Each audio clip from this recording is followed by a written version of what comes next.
What's going on, everybody? Welcome back to the TYSK report. You should already know I got a great list of articles lined up for today, so let's jump into them. In the first article, air taxis and other electric power aircraft cleared for takeoff with final FAA rules. So the Federal Aviation Administration published highly anticipated final regulations for electric vertical takeoff and landing vehicles that it says will chart the path for the air travel of the future. Now, the FAA says the power lift vehicles will be the first completely new category of aircraft since helicopters were introduced in 1940. These aircraft will be used for a variety of services, including air taxis, cargo delivery, and rescue and retrieval operations. The final rules published today contain guidelines for pilot training as well as operational requirements regarding minimum safe altitudes and visibility. Numerous startups, including Joby Aviation, Archer, and TYSK, are planning on launching commercial air taxi services with these new types of aircrafts in the next few years. And for years, the FAA has promised there would be a regulatory pathway for power lift designs certified under Part 23 as normal aircraft. Now, the regulation published today will ensure the U.S. continues to play a global leadership role in the development and adoption of clean flight, said Joe Ben Bervit, founder and CEO of Joby, in a statement. Delivering the rules ahead of schedule is a testament to the dedication, coordination, and hard work of the rule-making team. So shout out to the U.S. for this one, for staying on the side of innovation. And to know about Joby and Archer and TYSK, let's check out their websites right here. So let's go ahead and get that refreshed for you real quick with Joby. And here is Joby's electric prototype taking off a little bit right there. And you can see it moving. Looks a little interesting right there. Okay. So yeah, that is Joby. And scrolling down a little bit, let's see if we get a little bit more action right here. You see a picture there. And then you kind of see trip detail from the downtown heliport to the JFK airport. So it's giving you kind of a little bit of information of how long that would take. Now, in the next one, we have Archer, and Archer is right here. Here is their air taxi. And then scrolling down a little bit on their website. Oh, we got it in the making. Nice right there. That's it. That's the people making it right there. And then they also have something from downtown Manhattan to the Newark EWR Airport, 9 minutes. So hey, that's not bad. A 62-minute train or subway ride, and then a 52-minute drive. So if you can get 9 minutes on that air taxi, people are definitely going to take that air taxi. And then scrolling down a little bit more on their website, this is just some more images. And then the next one up is one of my favorites. We got TYSK right here, and TYSK is this very yellow looking thing. It looks just so smooth. I think it's because of the color, but this is also TYSK. So we do have these three different companies looking to be the innovators in the air taxi space. And it looks like in this video right here, it just makes you want to get on one of these. All right, so you got a little image right there of what it would look like if you were there. And then there's that TYSK again. So yeah, that's just to give you a little bit of insight of what those air taxis would look like. I definitely would want to fly in one. Even though I've never flown in a helicopter, I would definitely want to take my chances with this air taxi. So I'm looking forward to seeing what this is going to be like later on down the road in the future. And comment down below if this is something that you will want to explore if air taxis came to your city. Let's move on to the next article. Arkansas has enough lithium for the world's EVs, but getting to it is the problem. Now, Arkansas is sitting atop lithium reserves that could be vast enough to satisfy the entire world's demand of EV batteries, according to the U.S. Geological Survey, USGS. It estimates that there could be 5 to 19 million tons of lithium under southwestern Arkansas. That would be enough to supply 9 times the amount of key material needed globally for car batteries in 2030, the USGS says. Now, lithium is a critical mineral for the energy transition, and the potential for increased U.S. production to replace imports has implications for employment,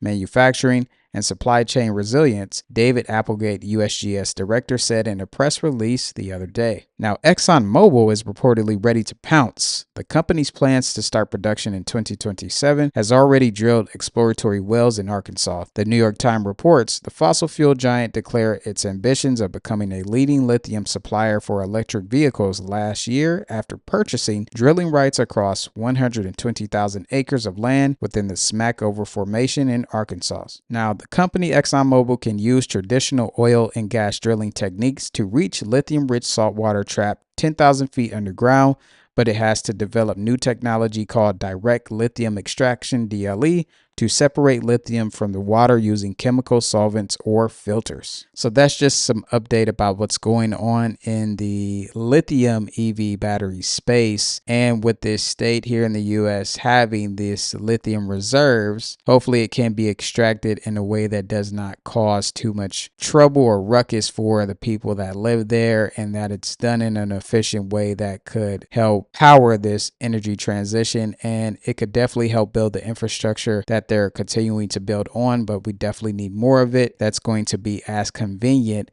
as the petrol and gas stations that we go to on a day-to-day basis. So we'll see how this plays out. I'll make sure to keep you updated. Let's move on to the next article. Qualcomm and Google team up to help car makers create AI voice systems. Car manufacturers will be able to develop new AI voice assistants for their cars thanks to a new partnership with Qualcomm and Google. Qualcomm announced earlier today that it's working with Google on a new AI development system for car makers. Now, the new version is based on Android Automotive OS, AAOS, Google's infotainment platform for cars. Qualcomm is offering its Snapdragon digital chassis with Google Cloud and AAOS to generate a new AI-powered digital cockpits for cars. The new interface will allow car drivers and passengers to interact with custom voice assistants, immersive maps, and real-time driving updates. Car makers can use the new system to create their own unique and marketable AI voice assistants that won't require a connection to a smartphone. So from my perspective, I do believe that is something that will be very beneficial for drivers and cars. Having that AI voice assistant allows you to do a lot of hands-free talking, and hopefully it will be implemented into the apps that are used, such as YouTube or podcasts or Spotify and things like that, where you could just talk to the AI voice assistant and it can just help you pull up whatever song or video at a specific time. So this is interesting technology continuing to be moved along. I am interested to see if more car companies will do this, but I could see the AI voice assistants being in almost every car that's going to be out there, especially these robo-taxis that are expected to come later on down the road in the future. We'll see how it plays out. Let's move on to the next article. So this is a story that has lit up the internet, and it says here, Anthropic's latest AI update can use a computer on its own. Now, Anthropic's latest Claude 3.5 Sonnet AI model has a new feature in public beta that can control a computer by looking at a screen, moving a cursor, clicking buttons, and typing text. The new feature, called Computer Use, is available today on the API, allowing developers to direct Claude to work on a computer like a human does, as shown on a Mac in the video below. Now, Microsoft's Copilot Vision feature and OpenAI's desktop app for ChatGPT have shown what their AI tools can do based on seeing computer screens, and Google has a similar capabilities in its Gemini app on Android phones. But they haven't gone to the next step of widely releasing tools ready to click around and perform tasks for you like this one. Now, a key thing for people to know is Anthropic does caution that computer use is still experimental and could be cumbersome and error prone. The company says, we're releasing computer use early for feedback from developers and expect the capability to improve rapidly over time. So that's just an update from Anthropic and their new Claude 3.5 Sonnet or Sonnet 3.5, and there are definitely a lot of videos around the internet that you could check out when it comes to how this is being used and how people have already used it, where the computer can do different tasks on its own. So this type of technology, it's going to be very, very interesting to see how it's going to impact work as a whole, because if the computer can do different tasks on its own, what amount of work is it going to replace or substitute? So this is going to be an interesting topic as time moves along. And of course, Anthropic is going to make this model even better. So it's just something to be on the lookout for. I'll definitely keep you updated. Also, I plan to explore it myself, so I can update you on that as well. But let's move on to the next article. Elon Musk is offering people $1 million to vote. Very interesting. Now, tech billionaire Elon Musk gave a $1 million check to an audience member at a rally in Harrisburg, Pennsylvania, where he's been Trump stumping on Saturday. And he said he will continue to give that prize to one random voter per day until the presidential election on November 5th. The move could very well break U.S. election law. Only people who have signed a petition for Musk America PAC are eligible for the sweepstakes style offer, and only registered voters are eligible to sign the petition. According to its terms, Musk will give $1 million to someone in Pittsburgh today, but will later expand to anyone living in swing states like Georgia, Nevada, or Arizona. Now, it says here it's against federal law to impel anyone to vote or get registered to vote, and Musk's $1 million prizes are clearly illegal, writes UCLA political science professor Rick Hassan in his election law blog.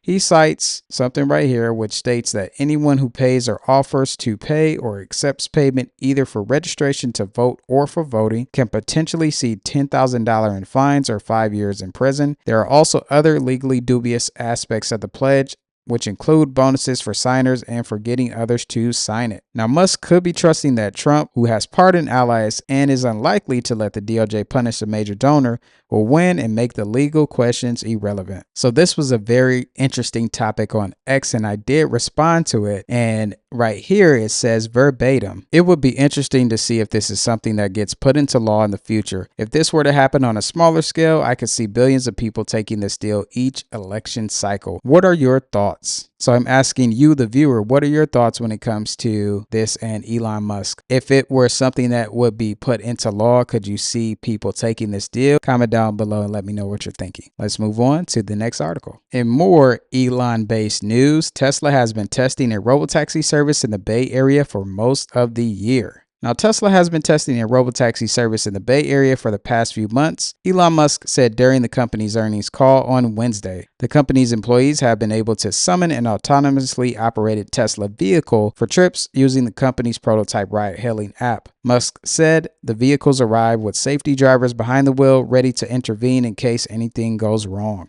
But Musk said the vehicles are operating autonomously using the latest version of the company's full self-driving software, which he said will be 1,000 times better than human driving by the second quarter of 2025. And he said he expects to roll out a paid ride-hailing service in California and Texas starting next year, pending regulatory approval. So as always, interesting things happening at Tesla, and it looks like they have been testing that robotaxi for a while now, and they are moving full head of steam of trying to get this thing going. So I will keep you updated on this news as it progresses, but let's move on to that next article. And then here it says T-Mobile to connect autonomous shuttle service in Jacksonville, Florida via private 5G. Now, T-Mobile has deployed a private 5G network to power a fleet of autonomous vehicles in Jacksonville, Florida. The carrier revealed earlier this week that it had paired with Miller Electric Company to connect a fully autonomous shuttle that transport visitors 3 miles along the Jacksonville waterfront. Now, T-Mobile added that the 5G private network infrastructure will be built alongside the already planned power and fiber solutions that support the rest of the waterfront project. No additional infrastructure will be required to support this project. Now, Craig Bowman, director in technology of Miller Electric, stated that this turnkey solution will enable the vehicles to navigate the streets alongside other vehicle traffic and will ensure the bandwidth we need is available to stream real-time video surveillance and two-way audio and video communications between passengers and employees. So as you can see by those articles, there's never a boring day in the world of technology. Always something new happening, always something different and innovative going on. And to continue to stay updated on that, you want to make sure you subscribe to this channel and like this video and tell a friend to check it out. And be sure to check out these 2 videos right here so you can continue to stay informed about the things you should know happening in the world of technology.